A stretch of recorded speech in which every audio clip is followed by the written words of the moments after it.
Guys, মনে পড়ে কি তোমাদের সেই ছেলের কথা যে কিনা মাত্র 1500 টাকার ফোন দিয়ে প্রথম ফ্রি ফায়ার খেলা শুরু করেছিল? আর সেই ফোনটা কিনতে গিয়ে তাকে কতটা কষ্ট করতে হয়েছিল সেটা বলার মতো আমার ভাষা নেই। আর এত শত কষ্টের পর তোমরা শুনলে অবাক হবে যে তার চ্যানেলে এখন বর্তমানে 1 লাখেরও বেশি সাবস্ক্রাইবার রয়েছে। এটা শুধুমাত্র সফলতার গল্প নয়, এখান থেকে অনেক কিছু শেখার আছে আমাদের। যদি তোমরা জীবনে সফল হতে চাও তাহলে আজকের এই স্টোরিটা একটু মিস করো না, কারণ আজকের এই স্টোরিটা পুরোপুরি মানুষের জীবন থেকে নেওয়া। আর তোমরা জানো, জীবন থেকে নেওয়া গল্পের ভিতরে অনেক কিছু শেখার থাকে। গল্পটা শুরু হয় ময়মনসিংহ জেলার ছোট্ট একটা গ্রাম থেকে। আর এই গ্রামের বেশিরভাগ মানুষই ছিল মধ্যবিত্ত। আর মধ্যবিত্ত থাকার কারণে বেশিরভাগ সবাই কৃষিকাজের উপরে নির্ভর ছিল। ঠিক তেমনি সেই গ্রামের একটা মধ্যবিত্ত ফ্যামিলিতে জন্মগ্রহণ করেন তাসিন আহমেদ রিক্ত। গল্পটা শুরু হয় 2022 সাল থেকে, যখন ফ্রি ফায়ার গেমটা অনেক ভাইরাল ছিল। তোমরা যারা ওল্ড প্লেয়ার আছো তোমরা সবাই জানো 2020 সাল, 2021 সাল, 2022 সাল এই সময়টাই ছিল ফ্রি ফায়ারের প্রাইম টাইম। তখন ফ্রি ফায়ার এতটা ভাইরাল ছিল যে প্লে স্টোরে 1 নাম্বার র্যাঙ্কিং করতো ফ্রি ফায়ার গেম। রাস্তাঘাটে বের হলে দেখা যেত যে 10-12 জন পোলাপাইন একত্র হয়ে কি যেন একটা গেম খেলতেছে। চারিদিকে ছিল গেম নিয়ে হই উল্লাস। ঠিক তেমনি একদিন রিক্ত দেখতে পারলো তার এলাকার বড় ভাইয়েরা কি যেন একটা গেম খেলতেছে। তারপর আস্তে আস্তে দেখতে শুরু করলো, জানতে শুরু করলো, বুঝতে শুরু করলো এটা একটা ফ্রি ফায়ার গেম, যেখানে একসাথে বন্ধুদের সাথে মিলে গেম খেলা যায়। আর ওই সময় রিক্ত তার এলাকার বড় ভাইদের ফোনে গেম খেলা দেখতো, আর গেম খেলা দেখতে তার অনেক ভালো লাগতো। বিশ্বাস করেন, বর্তমান সময়ে ফ্রি ফায়ার গেম খেলে যতটা মজা না পাওয়া যায় তার থেকে বেশি মজা আমরা পাইছি যখন বড় ভাইদের গেম খেলা দেখতাম।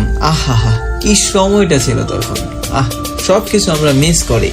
আর এইভাবে এলাকার বড় ভাইদের গেম খেলা দেখতে দেখতে মাঝে মধ্যে 2-1টা ম্যাচ খেলার জন্য আমরাও ফোনটা চাইতাম। ঠিক তেমনই রিক্ত তার এলাকার বড় ভাইদের কাছ থেকে ফোন নিত, একটা ম্যাচ খেলতে দিত, তারপরে আর দিত না। আর ওই একটা ম্যাচ খেলতে পারতো না, তারপরেও অনেক মজা পাইতো।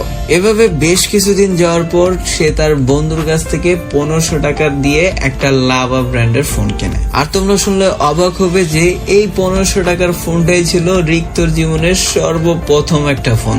আর জীবনের সর্বপ্রথম 1500 টাকাতে ফোন কিনছে, তার ভিতরে 1000 টাকা দিছে আর 500 টাকা দিতে পারে নাই। আর সেই ফোনটা কেনার পর রিক্ত তো ইতিমধ্যে অনেক খুশি যে সেও এখন থেকে ফ্রি ফায়ার গেমটা খেলতে পারবে। আর এই কথা ভেবে দৌড়ায় গিয়ে সবার আগে ফ্রি ফায়ার গেমটা ডাউনলোড করে। কিন্তু ভাই বিশ্বাস করেন, সে যতটা আশা করেছিল ততটা সেই ফোন দিয়ে গেম খেলতে পারেনি।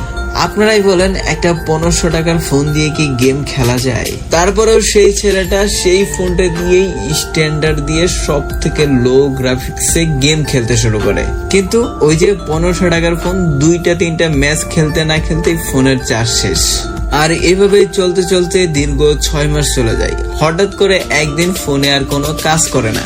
ভাই কি যে একটা বিপদে পড়ছে, ফোন একদম স্ক্রিন হ্যাং হয়ে গেছে। তারপর ওই যে পোলা মানুষের একটা বাজে স্বভাব, কিছু না হইতে রাগ করে, ওই রাগের ঠেলায় ফোনটা একটা আছাড় দিয়ে ভেঙে ফেলে। আর ফোনটা যেহেতু ভেঙে গেছে, এখন তো তার গেম খেলার জন্য আর কোনো ফোন নাই। এভাবে আরো কিছুদিন আবারও বড় ভাইদের গেম খেলা দেখতে শুরু করে।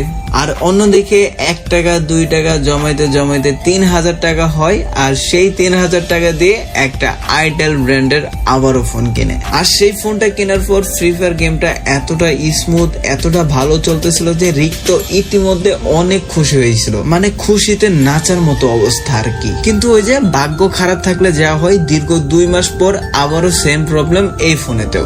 মানে বিষয়টা হচ্ছে যে এই যে 3000 টাকা দিয়ে আইটেল ব্র্যান্ডের একটা সেকেন্ড হ্যান্ড ফোন কিনছে, সেই ফোনটাও দীর্ঘ 2 মাস পর আবারও হ্যাং করতে শুরু করে। গেম খেলতে গেলে টাচে কাজ করে না, এদিকে চাপ দিলে ওইদিকে লাগে, ওইদিকে চাপ দিলে এইদিকে লাগে। এই রাগে আবারও এই ফোনটারে মারে দিল। আর এইবার ফোনটা ভাঙার পর বেচারা অনেক আফসোস করতে শুরু করে, এইটা আমি কি করলাম? আমি তো এই ফোনটা দিয়ে এত ভালো গেম খেলতে পারতেছিলাম, এখন আমি গেম কিভাবে খেলবো? ইতিমধ্যে তো তার গেমের আসল মজাটা ধরে গেছে। এবার তার বাবাকে গিয়ে বলতে শুরু করে, বাবা আমাকে একটা ফোন কিনে দাও। ওই যে শুরুতে আগেই বলছিলাম তারা ছিল মধ্যবিত্ত ফ্যামিলিতে, তাই তার বাবাও তাকে একটা ফোন কিনে দিতে পারতেছিল না। আর অন্যদিকে তখন রিক্ত এসএসসি পরীক্ষাও দেয় নাই, কেবল মাত্র ক্লাস 10-এ পড়ে। তো এই অবস্থায় তার বাবা তাকে কেমনে ফোন কিনে দেয়?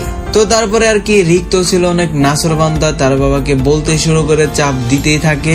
আর এরপর বাবা আর কোনো উপায় না পেয়ে কিস্তিতে টাকা তুলে তার ছেলেকে ফোন কিনে দেয়। আর এইবার রিক্ত হাতে একটা নতুন ফোন পেয়ে সে যে কি যে খুশি হয়েছে সেটা বলার মতো ভাষা আমার নেই।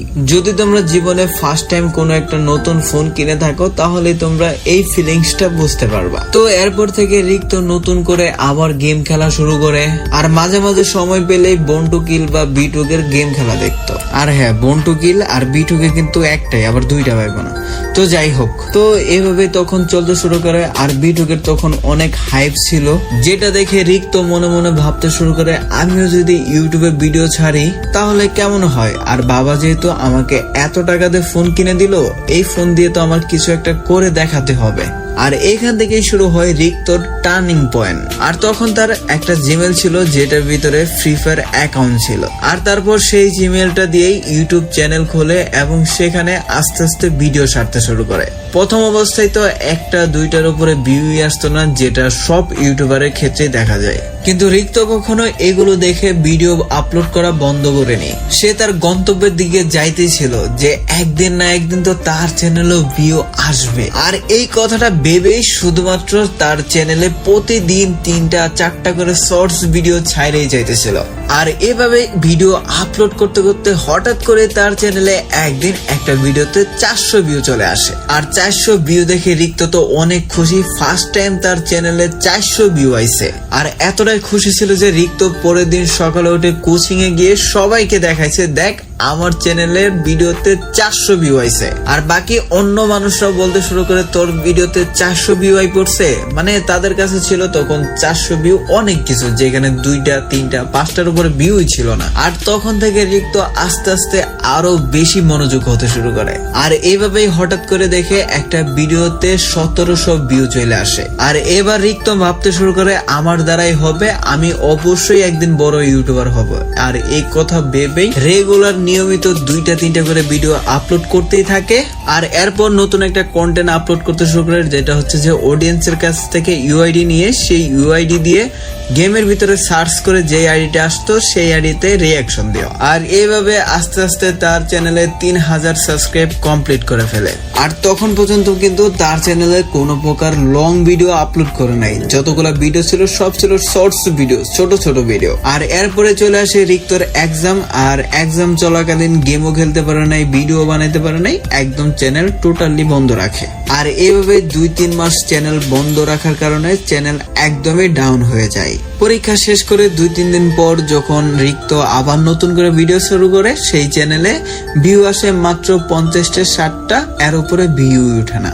আর তারপরও রিক্ত কখনো হাল ছাড়েনি। আর এভাবে একের পর এক ভিডিও আপলোড করতে করতে হঠাৎ করে একটা ভিডিও বুম, হ্যাঁ তোমরা ঠিকই শুনতে পারতেছো, একটা ভিডিওতে 1.7 মিলিয়ন ভিউ চলে আসে। আর সেই ভিডিও থেকে 4000 সাবস্ক্রাইব থেকে একদম 50,000 সাবস্ক্রাইব কমপ্লিট হয়ে যায়। আর সেই ভিডিওটা থেকেই তার জীবনে একটা নতুন টার্নিং পয়েন্ট আসে এবং মাঝে মধ্যে তার চ্যানেলের ভিডিও ভাইরালে চলে যায়। হ্যাঁ, এটা কিন্তু আমি 2025 সালের কথাই বলতেছি।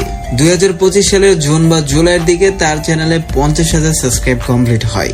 আর সেই বছরে 2025 সালের ডিসেম্বর মাসের 26-27 তারিখে তার চ্যানেলে 1 লাখ সাবস্ক্রাইব কমপ্লিট হয়।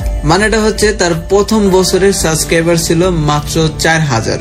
আর দ্বিতীয় বছরের শুরুতে ভিডিও আপলোড করতে করতে 3-4 মাস পর হঠাৎ করে একটা ভিডিও ভাইরাল হয়ে যায়। আর সেই ভিডিও দিয়ে তার চ্যানেলে 50,000 সাবস্ক্রাইব কমপ্লিট হয়ে যায়, তাও আবার 2020 সালের জুন বা জুলাই মাসের দিকে। আবার সেই বছরেরই 5 মাস পরে তার চ্যানেলে 1 লাখ সাবস্ক্রাইব ডান হয়ে যায়। আর এভাবেই এত শত কষ্ট করে আজকে সে রিক্ত গেমিং নামে পরিচিত হয়েছে। এখান থেকে আমরা একটা জিনিস খুব ভালো করে শিখতে পারলাম, সেটা হচ্ছে মানুষের সফলতা কখনো বলে কয়ে আসে না। সবসময় তোমাদের লক্ষ্যটা ঠিক রেখে চলতে হবে, সফলতা একদিন না একদিন ঠিকই আসবে। আর তার জন্য আমাদের কাজের প্রতি ধৈর্য, নিয়ত, ভালোবাসা সবকিছু থাকতে হবে। আর যখনই তোমরা কোনো একটা কাজ মন দিয়ে ভালোবেসে করবে, সেই কাজের সফলতা আসবে 100%, আমি লিখে দিলাম। সেটা তোমাদের ইউটিউবের যাত্রা হোক বা যে কোনো আদার্স যে কোনো কাজ আছে, সব কাজের ভিতরে মন প্রাণ দিয়ে কাজ করো, দেখবা সফলতা 100% আসবে।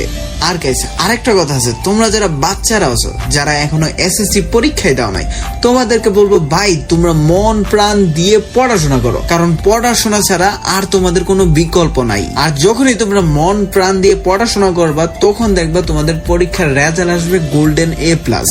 আর যখনই তোমরা গোল্ডেন A+ পাবা, তখনই দেখবা তোমার ফ্যামিলি, তোমার আত্মীয় স্বজন তোমাকে মাথায় করে রাখবে, এত ভালোবাসা দিবে যেটা বলার মতো না। আর তাছাড়াও পরীক্ষার রেজাল্ট দেখে তোমাদের এত ভালো লাগবে যেটা বলার মতো ভাষা কাউকে বলে প্রকাশ করতে পারবা না তোমরা।